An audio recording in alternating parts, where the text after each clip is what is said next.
Já te disseram que carro é um passivo, que não é investimento, e isso é uma tremenda mentira. Eu vou te provar nesse vídeo aqui por que talvez um carro de luxo ou até mesmo um super carro, enquanto você estiver aí na casa dos 20 anos, né, dos 20 aos 30, pode ser um dos melhores investimentos que você pode fazer dentro dessa faixa etária aí de vida, tá? E, bom, eu quero ir totalmente contra a narrativa, porque todo mundo, ou pelo menos as pessoas que querem falar bonito na internet, vão pregar o mesmo discurso para você. Seja conservador, gaste somente 10% daquilo que você tem de patrimônio. Se você não pode comprar aquilo duas vezes, não compre. E na teoria tudo isso é muito bonito, mas na prática não é assim que funciona e não é assim que as pessoas fazem. Inclusive tem muita gente que prega isso justamente para soar de forma até mesmo, cara, de um jeito que, tipo assim, a pessoa fala, eu só gasto 10% do que eu ganho, ou eu não compro nada que seja superior a 10% do meu patrimônio. E aí você olha para aquilo, você já acha que o cara tem uma vida muito foda, você já acha que o cara, tipo, tem uma vida um padrão bem alto, e você fala, caraca, se ele gasta só 10% do que ele ganha, ele tem essa vida, então realmente o cara é muito foda. Na maioria das vezes, a pessoa tá falando aquilo ali só pra te impressionar, só pra te forçar ou cagar uma regra que nem existe. Na prática, não é assim que funciona. Então, você sempre vai ouvir essa narrativa aí das pessoas falando pra você investir o seu dinheiro no tesouro direto, em CDB, para você, né, eu já falei aqui, ser conservador e para você não gastar o seu dinheiro com passivos.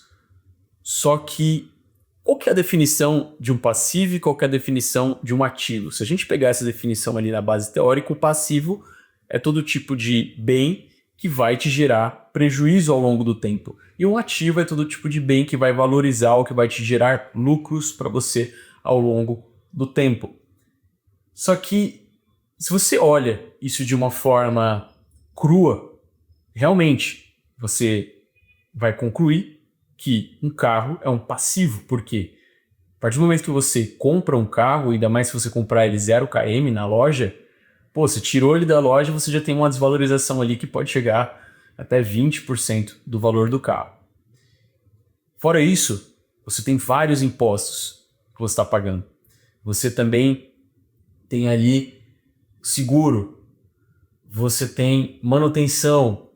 Então, a grosso modo, é um puta do passivo. Eu, inclusive, perguntei pro chat GPT aqui quanto que eu tinha de prejuízo, entre aspas, ou quanto que eu deixava de ganhar anualmente devido aos carros que eu tenho atualmente.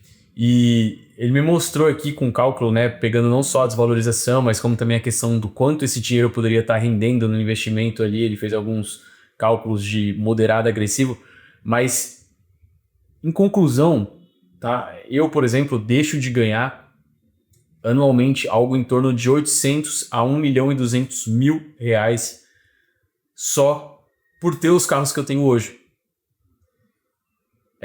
Então, além do custo que eu tenho, de tudo que eu já mencionei aqui de custo que o carro pode ter, ainda tem essa questão da depreciação e essa questão também do quanto que esse dinheiro poderia estar investido e o custo de oportunidade, enfim. Só que qual que é o principal ponto? Eu tive meu primeiro carro de luxo quando eu tinha de 21 para 22 anos de idade. E esse primeiro carro de luxo foi um Volvo XC60. Quando eu comprei esse Volvo XC60 foi mais ou menos ali no início da pandemia. Então o preço dos carros não tinha dado esse salto e ficado esse absurdo que é hoje. O Volvo XC60 na época, seminovo, eu consegui pegar ali por 280 mil reais. Hoje, dificilmente você vai encontrar um carro desse na mesma condição do que eu comprei naquele ano ali, que foi em 2020, por menos de 400 mil reais. Muito difícil.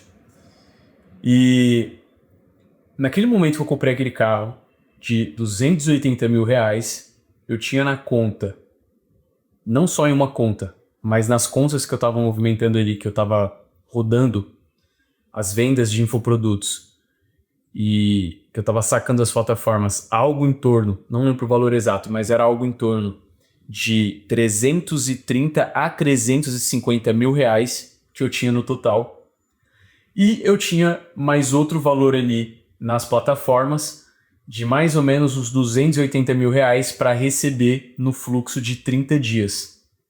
Então, eu comprei um carro de 280 mil reais, tendo somente 330 a 350 mil reais em mãos. Eu comprei esse carro à vista, do TED. Naquela época não tinha Pix aí. Eu comprei no TED.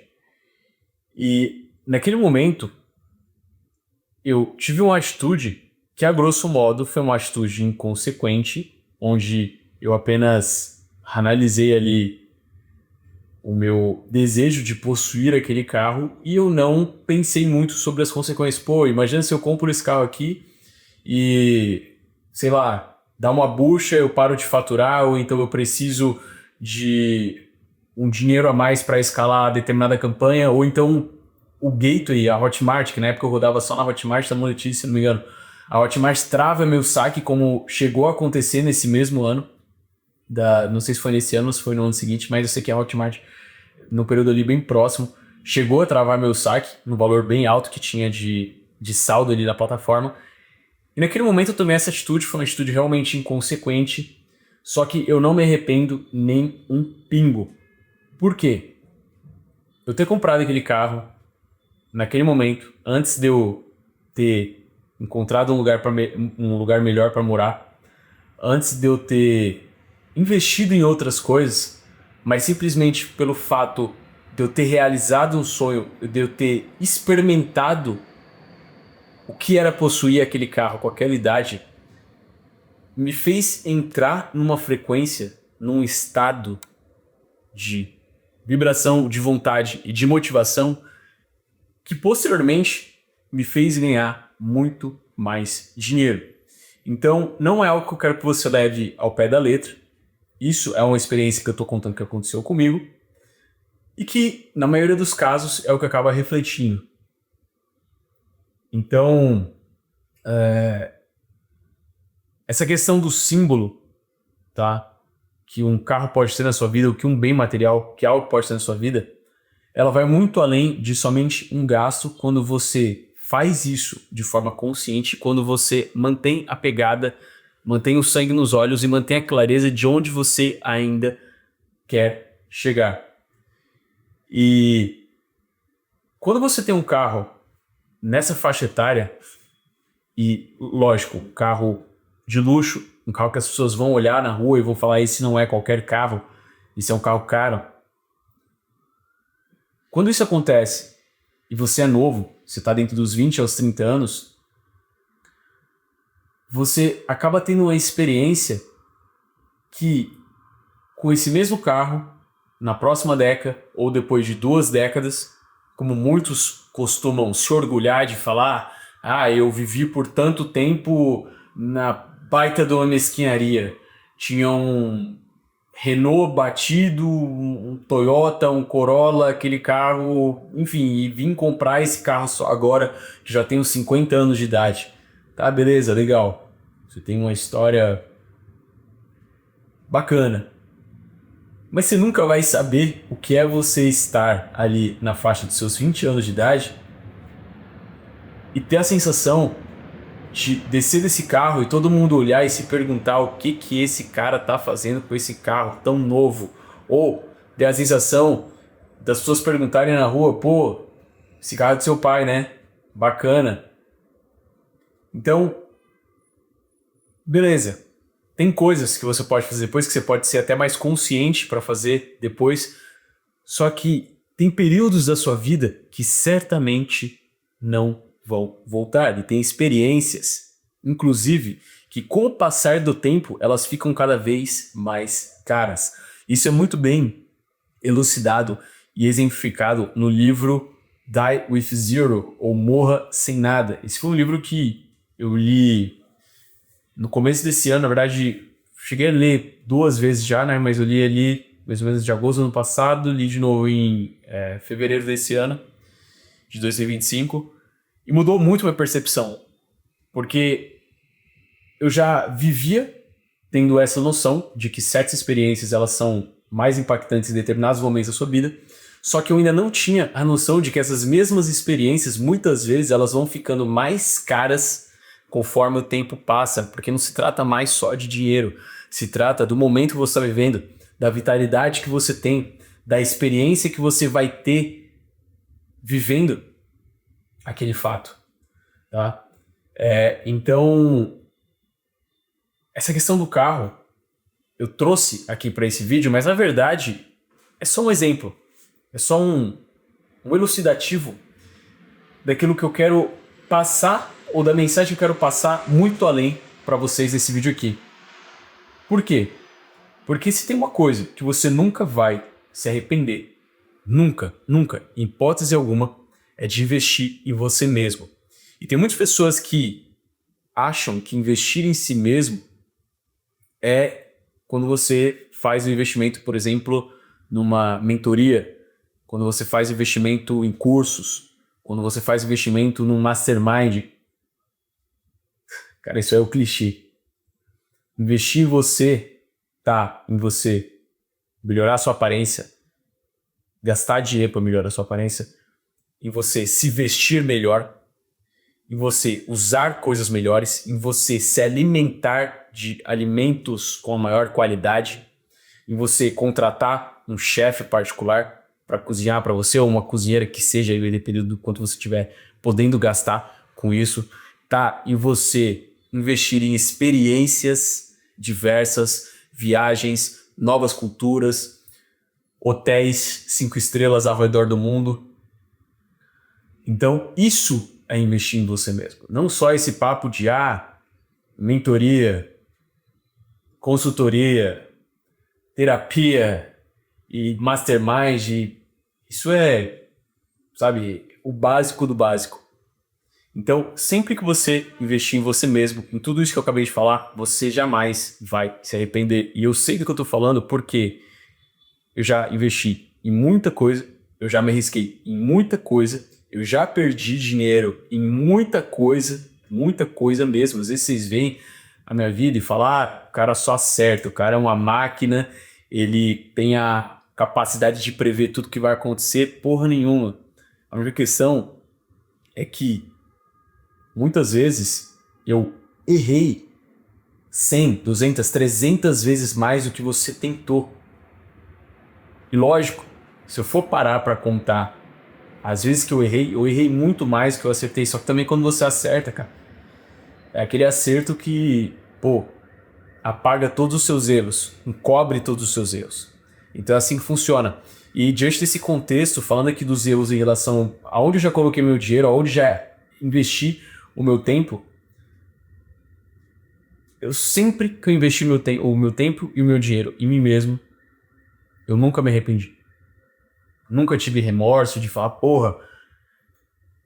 gastei 300, 400 mil reais nessa viagem. Nunca tive esse remorso. Nunca. Tá? Então, até tema para outro vídeo, eu vou falar sobre essa questão da minha percepção de investimento que vai fazer você realmente se alavancar e enriquecer muito mais rápido, que é totalmente contraditório ao que pregam por aí. Mas retomando aqui a questão do carro, outra coisa que eu notei muito forte dentro dessa minha experiência com carros é sobre a questão do efeito psicológico que isso te gera. Porque como eu falei aqui já várias vezes, uma coisa é você ter um carro de luxo ou até mesmo um super carro, que aí já se enquadra da categoria do 911 para cima, G63, Lamborghini, Ferrari, McLaren, enfim. A experiência de você ter isso na sua juventude e a experiência de você ter isso quando você já está com cabelo branco é totalmente diferente. É outra. Se você viajar o mundo, até mesmo Mônaco, ou até mesmo em São Paulo, regiões do Brasil, você vai ver que a maioria das pessoas dirigindo carros de luxo e supercarros são acima dos 40, 45. A grande maioria já tá com cabelo branco aí, são os tiozão. E beleza, Você olha aquilo ali, você admira o carro, mas muitas vezes você não admira a pessoa que está dentro. Só que quando você vê um cara novo, um moleque jovem, dirigindo um carro de luxo, dirigindo um super carro, aquilo naturalmente ativa a inveja nas outras pessoas. E com a inveja, lógico, dependendo do nível de inveja, alguns vão ter raiva e outros vão ter curiosidade. Então o efeito psicológico que isso vai causar em você é algo que também vai muito além. Querendo ou não, vai interferir na sua autoestima, vai interferir na sua motivação, vai interferir em você não aceitar mais voltar para o padrão normal. E aí é outro ponto também de muito cuidado, porque se você tomar essa atitude no momento em que as coisas estão meio incertas para você, você pode acabar tendo um custo aí na sua vida que você, sem os negócios dando certo, você não vai conseguir manter. Então, eu tô te passando toda essa visão aqui, mas obviamente você tem que ter sabedoria para lidar com isso.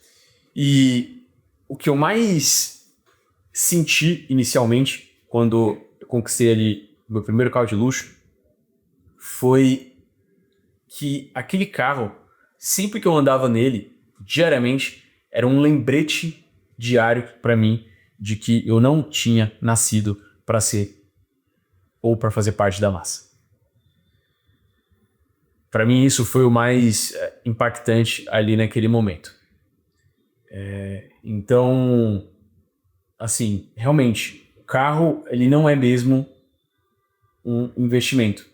Ele não é um investimento, digamos que você possa chamar diretamente de um ativo, por exemplo.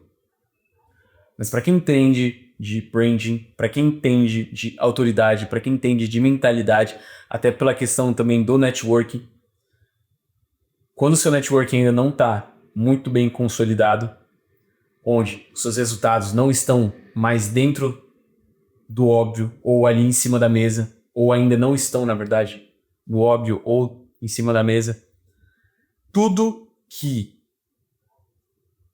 está em torno da sua imagem conta. Eu sei, isso é errado. Eu sei, essa não é a melhor forma de você medir alguém, ou até mesmo de você ser medido da sua capacidade, das suas habilidades. Só que é assim que as pessoas afora vão te medir. Então, e para encerrar aqui essa conversa, esse ponto aqui desse vídeo, o principal para mim em relação a essa questão do carro ou de qualquer outro bem material que você venha a adquirir ali durante a sua juventude é você ter essa experiência enquanto você é jovem. Eu mesmo, agora, com 26 anos de idade, cara, eu não tenho mais o mesmo tesão, sabe? A mesma motivação ali pra... Pô, eu quero... Sei lá, parece que você vai virando tiozão, sabe? Com o tempo. Então, isso que eu tô falando com 26 anos. Tudo bem que eu já tive belos carros aí, de luxo, super carros. Já tive boas experiências também com esses carros. Mas eu falo pra vocês, com o tempo, a tendência é que esse desejo por esse tipo de coisa, por esse tipo de artigo, ele vá passando. Então, aproveite isso no tempo correto e não tenha medo, mais uma vez, de investir em você mesmo. Eu trouxe aqui o objeto do carro para esse vídeo, para você ter uma central desse vídeo, mas a mensagem principal desse vídeo aqui é: não tenha medo de investir em você mesmo. É o único tipo de investimento que você nunca vai se arrepender e, claro, ao mesmo tempo, tenha sabedoria para distinguir o ego da real necessidade. Embora muitas vezes o ego também seja um aliado. Em 99% dos casos ele é um grande inimigo, mas boas vezes ele também acaba sendo um aliado para você. Beleza? Então, finalizando por aqui esse vídeo, um grande abraço e até a próxima.